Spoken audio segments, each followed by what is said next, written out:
Okay, let's use this second half of the recording to go over some examples of the scientific method. And these are the sorts of examples that will be on the quiz or test. So you need to take a little time, and at certain points I'll recommend that you stop the video so that you can formulate your own answer before the answer is revealed. So this first one says, Maggie read that some plants grow better if the soil is acidic.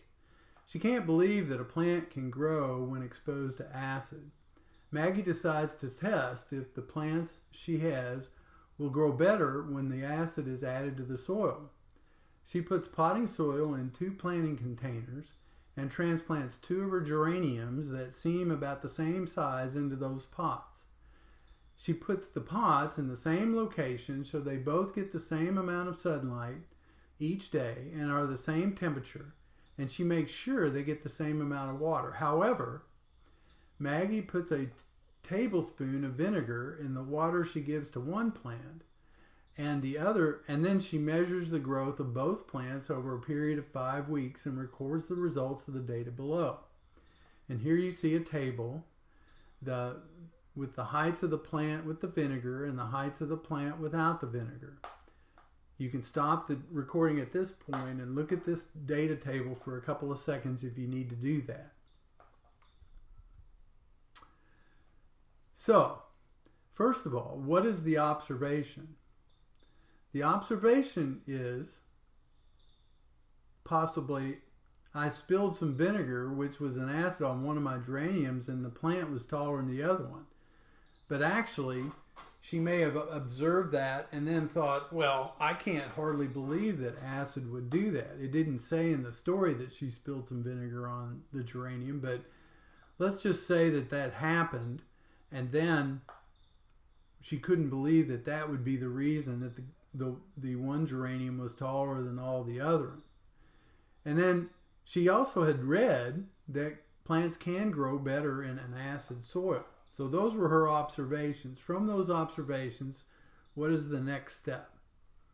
In your mind, think about the next step.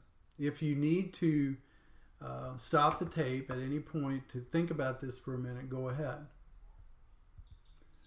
You formulate a question. What would be the question based on her observation? Did the acid in the vinegar result in a greater growth? By the way, in case you don't know, vinegar is a 0.1% acetic acid solution with some flavoring in it.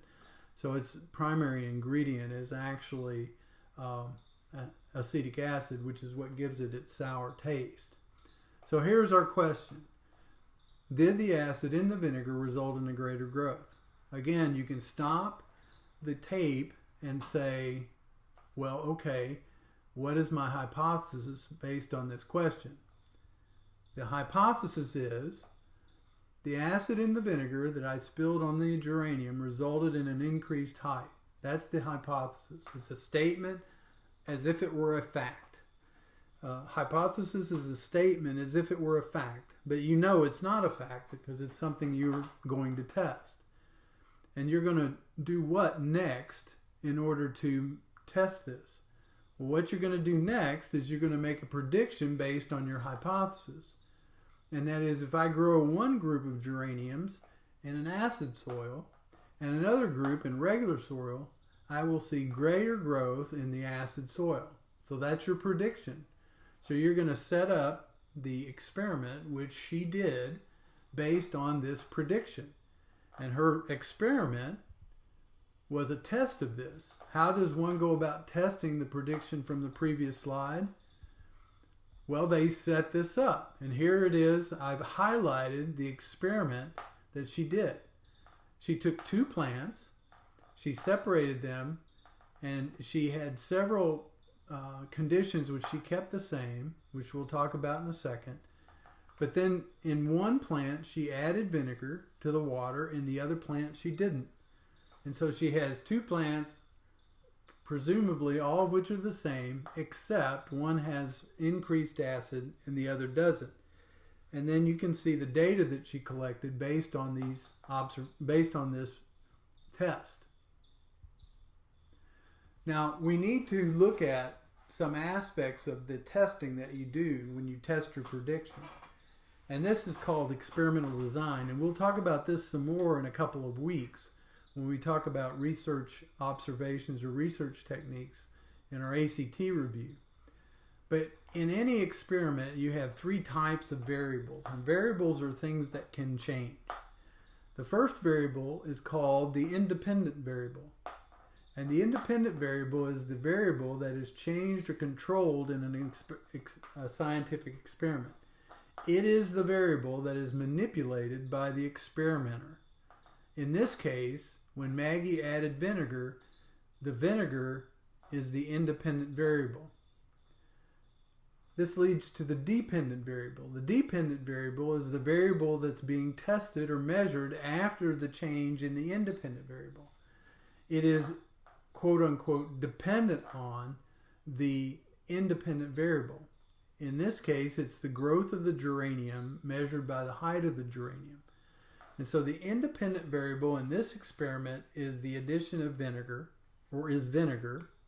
The dependent variable is how tall the geranium grows over the 5-week period. Now the control variables are elements in the experiment that do not change, that could affect, now this is important, that could affect the dependent variable, but are specifically not changed so that you can isolate the effect of the independent variable. It is important to control all the other factors that may impact the dependent variable so you can isolate the change in the dependent variable to the change in the independent variable.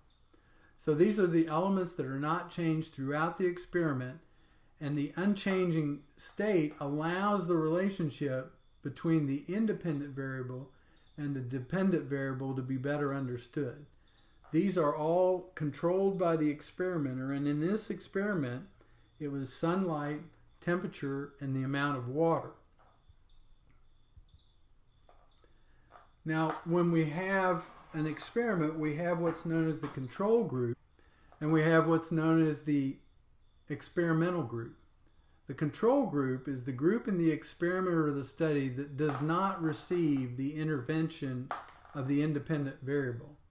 It is used as the gold standard or benchmark to measure the impact of the intervention on the independent variable. In this case that we just did, the plant that does not receive the vinegar is the control group, because it's not normal when rain falls, it does not normally have vinegar in it. And so the control group is what would be considered, quote, usual or expected if the experimenter was not there or an experiment was not being done. Now the experimental group is the group that receives the intervention or the change in the independent variable. And these are the plants that receive the vinegar. So based on the findings in the table, what conclusions would you draw? Well, if you remember what was in the table, and if you don't, you can click back to that, or you can click to that on the slides. But the data supported accepting the hypothesis about the impact of acid on growth. If you remember, there was greater growth in the group that received the vinegar. Now, usually, and this is important, you do what's called an after-action analysis. That's what it's called in the military. Or you look back at what you did in your experiment and what results you got, and you can always say, how could I have done this experiment more accurately? Well, one thing you could say is that she didn't test the impact of an acid on growth, but the impact of vinegar.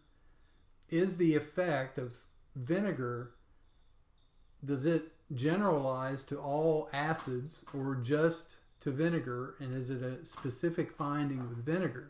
Is there something else about vinegar that might have made an impact?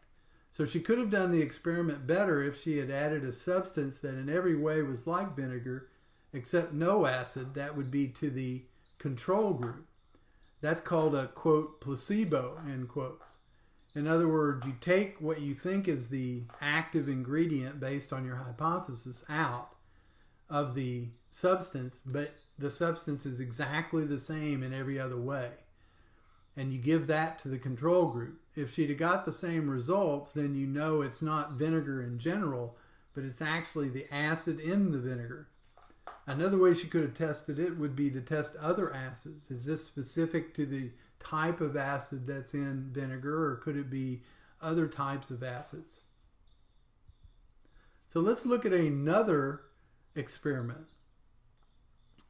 Dana has observed that her father can control the speed of their grandfather clock by adjusting the height of the weight on the end of the pendulum. Donna thinks that the pendulum will move faster when the weight is lowered, and she wants to test this idea. So she gets a stopwatch and measures the time it takes for the pendulum to swing 20 times when the weight is moved to its lowest position. Donna begins to move the pendulum up 1 centimeter at a time and continues to measure the time for 20 swings. Donna records her data. So you have position 1, which is the lowest, and then position 2, position 3, and position 4. So what is the question here? The question is, what impact does moving the weight up and down the pendulum have on the speed of the pendulum swings? Her hypothesis was the farther the weight is from the fulcrum, the faster the pendulum will swing. So the fulcrum is where it pivots when it's swinging. So her hypothesis was the farther down on the rope or whatever the pendulum's made of from the fulcrum, the faster the pendulum would swing. Based on the hypothesis, if the weight is at its lowest position, it would swing faster, or at the fastest point. And closer to the fulcrum, the slower the pendulum would swing. So this is her prediction based on her hypothesis. She tests her prediction by getting a stopwatch and measuring the time it takes for the pendulum to swing 20 times at each position. She moves the pendulum up 1 centimeter and measures 20 swings each time. Now you'll note that she uses the same weight and the same number of swings for her timing. The independent variable in this case is the location of the weight, not right, but weight on the fulcrum, from the fulcrum. The dependent variable is the time it takes to swing 20 times.